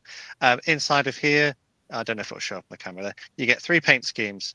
You get sort of two-tone blue and sky. You get a red with a big stripe, or you get overall blue. Guess which one I'm going to do? The blue one. It's easy. Who said blue? Me, because it's easy. There you go. Rattle can. I'm not messing about. I'm not messing about with my hobby. I am going to take the path of least resistance because I don't have time or spoons or energy to be messing around trying to get little bits of tape in the right. I've done it. I have been there. I've been there with the complicated paint schemes like that Hellcat. The Hellcat that I've just done, the 1/24 scale one. I put it as a vote on the channel. Which scheme do I do? Do I do the ones that are overall blue, or do I do the one which is fleet air arm, two-tone green and grey with other bits and pieces? And they all voted for the more complicated one because of course they did. Why wouldn't they? So I either put it to a vote and they pick the complicated one, or I pick and I do the simple one. Because let's face it, I just want to glue bits of plastic together. Yeah. Matt, always rig the votes. Don't ask questions. I asked a question about what I should do with modern Eurofighter, and they wanted bloody World War One hex camo. It's like, no. You don't get that. I wanted to see you sweat, Alex. I know. Yeah. So I did. You should have done that as an option. Yeah, you should have done that. You should have done this, Matt. You should have gone. Right, so then, which option should I do? Option C, option C, or option C? And then you get one choice. Yeah. I tend to buy. The blue one. I tend to buy kits which look like they will have a simple paint scheme, or something that I know that I can manage within a certain time frame. I will at times. I will go and push myself, like when I did that 109 with all the modeling. Don't know where that's gone. It's been put away in storage. Or like an FW190, I will push myself and do them. But 9 times out of 10, I'm picking the path of least resistance because I want to have a nice time. I want to enjoy my hobby. Camo can be a bitch to do, though, can't it? Do you know 100%. Well, because I work full time and I've got a family and I've got the kids and all of that, my modelling time at the workbench is very limited. And if I'm spending that very limited amount of time worrying about a model like this, which wasn't a big fan of this kit. I really didn't want to do it. That one was easy. I just rattle canned that one. That was all red, easy, done. This one, other colours, but I did rattle cans, airbrushed the linen colour, and I made it simple. Is it potentially? I don't hear excuses, Matt. It's not an excuse. I'm just justifying the fact that I enjoy doing the easy thing because I want to spend as little time stressing about the hobby. and I want to spend the maximum amount of time enjoying it. So that's what I pick. Yeah. What about you, Luke? What scheme do you normally pick when you pick up a model? What do you decide normally? Very different to Matt. So for me, it's all about, as I said at the start, the subject of the build is what motivates me to do that build. So, for example, a ferret, interesting vehicle. However, to me, the most interesting scheme for that vehicle, because of the history behind it, is the UN Cypriot scheme. Because of the emergency evacuation and all the history that goes behind why those vehicles were deployed to Cyprus in the first place. Yeah. So therefore that dictates which scheme I'm going to do. When I built the book, for example, the scheme I did it in isn't in the box. So I think there's 4 schemes in the box. I did a Ukrainian version with DigiCamo. Was that a pain in the arse? Absolutely. It was an absolute nightmare because I had to look at hundreds of reference pictures from each side of the vehicle and the top and try and see where the DigiCamo was. And it took a real long time. What I could have done was painted it Russian green, put the decals on that were in the kit, job done. But for me, the challenge for me is in the painting and the subject or the era that you're depicting that vehicle in, but mostly because I put everything on a base with a figure or 2 figures or whatever, so it's got to kind of match what kind of base you're doing. But it goes back to what we said, it doesn't matter why you choose something as long as you're happy with it. If you're enjoying your hobby, then so be it. For me, it doesn't matter if it takes 2 years to paint something. Painting the scheme I want to do it. I like to do the one that's on the box because the reason I bought the kit is because the box art's caught my eye. Like that. What was the one I bought the other day? Was it the Tempest with the aluminium? Was it? It was a Tempest, wasn't it? They brought out in the Black Friday sale, and that was like that clean metal look. I thought, oh, I like to build that with that clean metal look, but then when it comes to armor, I think camo looks shit on armor. And also I think that when I've done tanks and stuff, I like it in, that's the one, the post-war one. I think that's a beautiful kit. I love building that. I've built 2 of them now. But I when it comes to armor like tanks, I think one color over, and then I like to muck about with the weathering and spraying it up with all the shades of dirt and everything. But to me, to sit on armor and do a load of camo, I don't think camo looks good on a tank. And I think when I go to a museum, if you go to Bovington, You say my book looks shit. Is no, that what you're saying? He's insulting us. Don't make it about you now, Luke. All right? But come on. You don't build much German armor then, do you? There's very few tanks in Bovington that are camo. That is true, yeah. You go through, they're all one color, and I think that's the thing about tanks. You know, when they were making them camouflage, it was all nets and leaves and stuff, wasn't it? It wasn't paint. And as I was saying, you look at the Fury tank. That isn't camo, is it? That's just one color all the way through. And you want lots of dents. If they that's what you really want is plastic. And just carve out the plastic, make it denty and broken, and panels falling off. That's where armor looks really good. Now I've seen some really good paint jobs with scale modeling with it, but unless you do the camo really, really delicately and well, it does look shit. And the other thing is that I don't see why when if you look at tanks, they were never airbrushed. It was all whacked on with a paintbrush, wasn't it? Or rolled on, wasn't it? Oh, it was airbrushed. They painted on the tanks, I was told. No, they did use an airbrush. They used to thin the paint with diesel. Yep. Really? Because when they could get paint, that is. In Bovington, there's a guy going around doing a talk with the tanks, and he says he realised that they would spend hours just brush painting this paint on wherever they were. They never. But I think that comes down to the subject. Yeah. So, for example, First Royal Tank Regiment have a Challenger 2 TES, Theatre Entry Standard, that is painted in Berlin Brigade urban camouflage, the only one in existence. That was definitely sprayed on. What, in the World War? No, but that's very subject specific, isn't it? Yeah, listen, but what I'm talking about during World War II and World War One, the tanks were just. But it's subject specific. Yeah. So modern armor that has a camouflage pattern is done in the factory. World War II, some of that was done in the field. Same as the aircraft, a lot of that was done in the field. But it's all subject specific. But I can guarantee that more modern armor, if it's camouflage, that's not done with a roller. No, I'm talking about in World War II. That's what I'm not the modern. But that's stuff. what I'm saying. It's subject specific. Yeah. And what you've also got to factor in. So if you're doing 3-tone camo on a German piece of armor, yes, a lot of that in reality might have been applied in the field.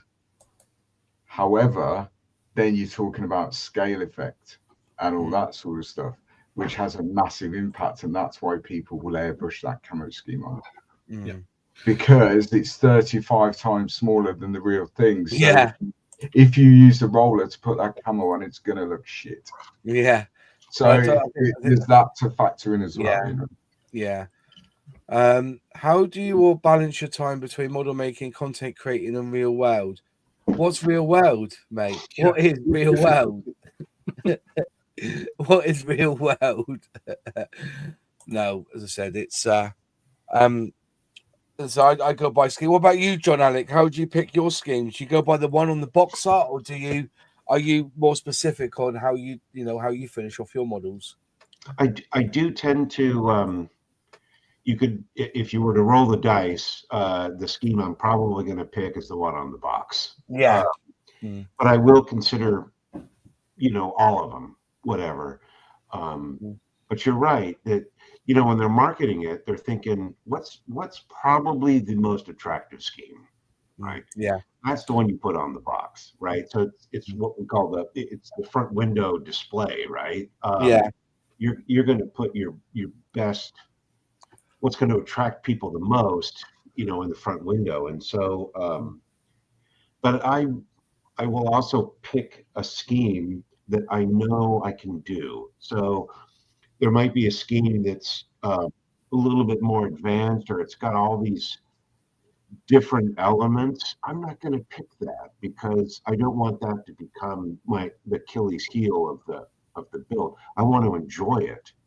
Right, so I don't want to be dreading the paint scheme because it's like, oh my gosh, I got to do, the circle, the circle camouflage, the dots on a tank or something like that. I forget what they call it. When you punch out paper and stuff, it's got that a circles kind of thing. Yeah. And so I'm not going to pick that because. Yeah, I'm probably not going to do that good of a job. I know my limitations.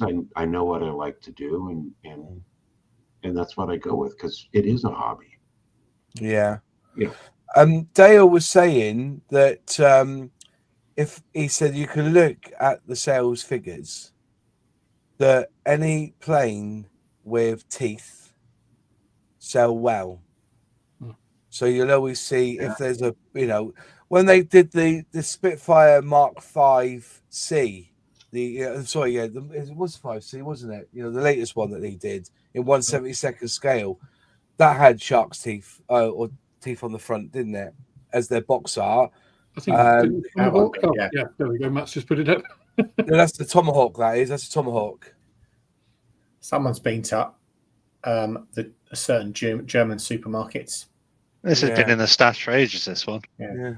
I got plans. It's my favourite plane. Yeah. You enjoy building that one, do you? It's like powerful resistance. Yeah. This is my nice. When you have life is in the way, it's like a mojo build. This one. Yeah.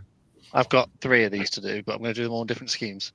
Oh, fair play. But have the teeth on them anyway. Yeah. Yeah, on each one. Yeah. Yeah. Also for me, I'm the same. I normally go for the box art one. Interestingly, I find that Airfix do throw a few curveballs in, because if I ever did build that Spitfire Mark 9, I will do that French version because it looks pretty. Yeah, it does look pretty. Like when the Chinook came out, so many people had all the different answers. They were going to do this scheme or that scheme, desert scheme. I did Bravo November because that's how I remember Bravo November. But yeah, there's all sorts that. Is that your Hellcat? Is it? Yeah. Oh yeah. Oh yeah. Hellcat's That's here. a big bugger. It is He big, is a isn't big it? boy. It doesn't quite fit on the workbench. I had to try and figure out. That's the 124th. Yeah, Oh my gosh, look at all that. there's a Yeah. lot of stuff going on in there. It's got lots of bits missing, Matt. Yeah. Well, because they give you so much in the kit, I was like, oh, you need to show it off. Yeah, you do. I had to put wires. They do the wiring for the starter plug leads or something inside the engine there. Yeah. No, but yeah, like you're saying about the Spitfire, like when they're big projects, I always think to myself, oh, I best do one and get on with it, because I know someone will beat me to it if I don't. And now you've just mentioned the Spitfire, do the French version. I want to do the French version, so now I need to go do that. So do I, Moz. I think, Luke, you were saying you wanted to do a Hellcat, didn't you? I've got one. Yeah, I'm doing it next year. Yeah. And you wanted to do this scheme, didn't you? Yeah, I'm doing it in that scheme. Yeah. I was like, oh, best get in before Luke does it. I think yours is very good, Matt. Well done. I'm mate. sure Well Luke will done. nail it, though. You'll do a better job than me, because, like I say, I do enough. Yeah. You didn't. Yeah, did I mean, for me, like I say, it doesn't really matter to me if it takes me 2 years. It takes 2 years, but that's just down to everyone's enjoyment of their hobby again, isn't it? It's what they, I've been building that Tacom Apache for 18 months, and it's still not anywhere near finished. You enjoying it though, mate? I love it. I would stand by that kit all day long. Decals, rubbish. Instructions, rubbish. But the kit itself, if you take your time, use lots. I've built that from reference pictures. I haven't built it from the instructions because they're that bad. Has it taken you 18 months because of how hard the plastic is, Luke? Or? No. It's because I'm going to get it as right as I can get it. How taking that one to saw through the screen. But the kit itself is fantastic. How can Tacom get things so wrong sometimes when they can be amazing? Look at all the Andy Hobbies kits that are coming out. Phenomenal. And they fuck up. And I don't have any evidence or anything to back this up, but I think what Tacom did with their Apache, because the kit itself is very, very good, but it's let down by the instructions and the decals because it makes it a very complex build, because you have to figure it out yourself a lot of the time. But I think they actually rushed it at the end because they knew Meng were releasing theirs. Yeah. So they rushed the instructions and they rushed the decals. Yeah. To get it out and get it on the shelves before. So everyone's been waiting years and years and years for a 35th scale Apache. So they knew it would sell. They wanted to beat Meng to get that initial hit, I think. So they rushed the instructions, rushed the decals, and then obviously 3-4 months later, Meng released theirs with better instructions, better decals, and everyone's like, "Oh, I'll put the Tacom one now." Was it the same price? Was the Meng one more expensive? They're around the same price. I think they're about £90 when they were released. The Tacom one now you can pick up real cheap, but you are going to need aftermarket decals. Yeah. But they're available now. I've got aftermarket decals for mine. So they are available. Or you end up like Nigel, where he's going to have to strip his down. Well, really? Yeah. But it'll be finished by January. I reckon. He's not saying which January. Yeah, exactly. I didn't say which January, did I? I get that. Yeah, that's a lot of money, isn't it? 90 quid, but if it's worth it, it's A lot worth of it, kit. though, isn't it? It's a lot of kit. I Yeah. was gonna say, if you've got it, the same with almost all of the things we're talking about. I mean, £90 sounds a lot of money, but I mean, Luke's building that. It's taking 18 months so far. Say it takes 2 years. £90 over 2 years for the kind of level of enjoyment and stuff. That's not a lot. No. It's not. It's less than a £5 a month. You know, there aren't very many hobbies. But I mean, okay, I'm sure Luke has spent a few more pounds than the £90 on that kit over 2 years. Probably about 4 times that much on that kit. And that was I've just got on the that. best kit aftermarket, the decals, everything going on with it. Yeah. But I mean, you so spent 30 quid I've down the spent, pub, you know, one night, didn't you? So 400 quid on that particular kit with all the bits and bobs I've got for it. But You if could buy a that new takes- engine for your car for that. If it, not for my car, you couldn't. But if that takes 2 years, then £400 over 2 years. There's not many hobbies that are that cheap. No. Not really. No, I agree with that. That Hellcat, I could have spent like a year working on that. So the Hellcat itself, I think I spent £115 for the kit itself, and then I spent over £100 on extra paint, and I got an Eduard mask set and things. And you could obviously go as nuts as you want and get all the accessories, 3D printed parts. You can get aftermarket photo etch, etc., which I didn't do. But you can spend so much time working on every single little piece. And as before, I mentioned, I did just enough. So it took me 3 months. So £200 over 3 months. You know, that's fairly good value for money, but I could have stretched it as long as I wanted to. And that's what it's all about, isn't it? And then you've got this one, which took me 2 weeks, and it was a £5. Yeah. Well, gentlemen, it's been almost 2 hours, and we've gone from our workflows to hit the workflows, and we've gone around the houses. I had a chat with Gary at Tiger Hobbies today. Lovely chat. Want to just say hello to him because it does apparently listen into Airfix and Chill and comment and very surprised on the price of the Qatari Messerschmitt coming out.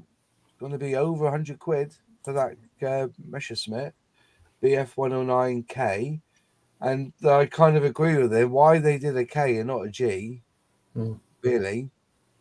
But that's the Qatari way, and apparently it's going to be released end of this year, begin as the start of next year, is what they're saying. But somebody there was a figure bought out though. It will be about 130 quid for this BF 109. So I think it's a bit rich, to be honest. So that's a lot. Yeah. I mean, the 109 is a smaller aircraft than the Spitfire. Yeah. What scale is it? 132nd. I think Hobby Boss do like a 132nd G, BF109G, and that's like 60 quid. But I've heard that it's more of it was like meant to be a toy rather than an actual model. So they're all toys, right? You know, like as in it was meant to be marketed to children like a quick build type model. Yeah. Isn't that like the Hobby Boss? Was it a 16th scale Harrier they did AV8? Which didn't that originally start life as sort of an action toy, and then they turned into a kit and stuff. Yeah, I think that's the same lines. Yeah. But 130 quid for a 32nd scale kit of a fighter. Considering you can get like a 1/24th scale trumpeter Stuka. Yeah. Or I mean, even the Airfix Spitfire, the Mark 8 and the Mark 9. You know, £95. That's what we were saying, wasn't it? When they brought out that Spitfire, it was 80 quid, and then you could spend a tenner more and get the 1/24th scale Airfix Spitfire. Yeah, it's difficult, isn't it?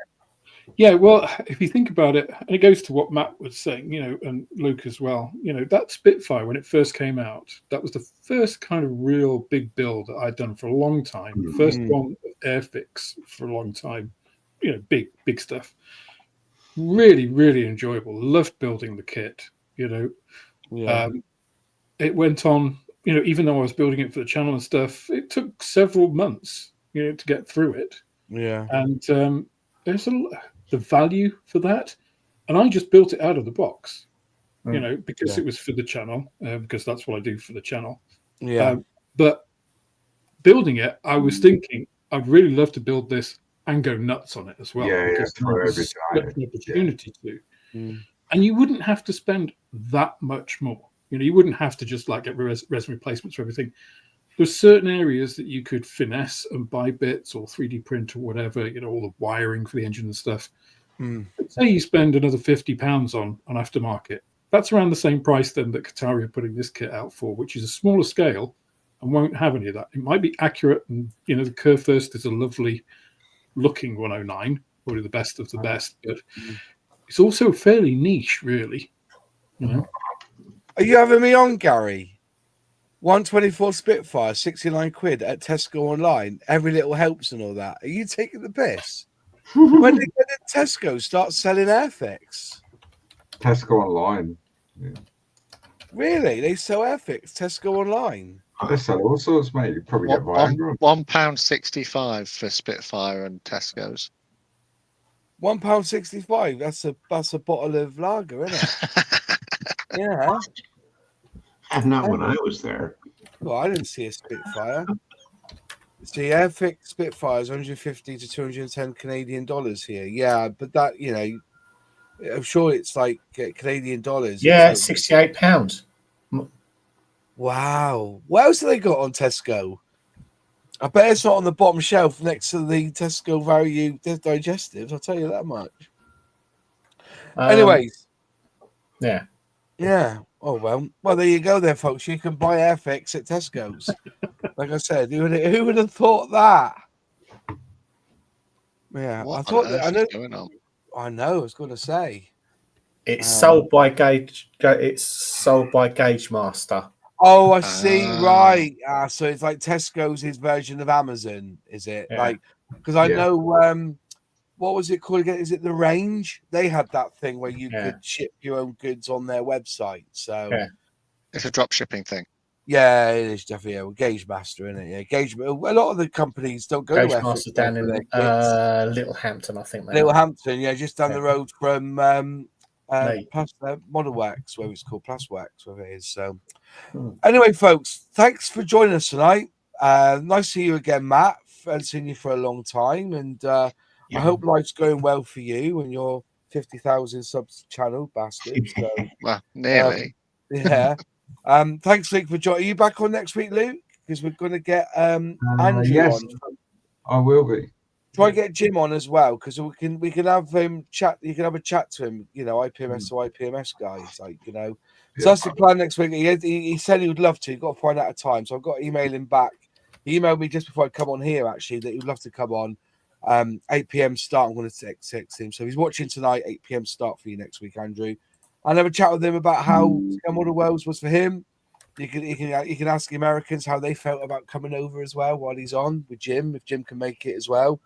I just ask him how he got on with the judging. Who actually won this year? What was the overall? I can't remember.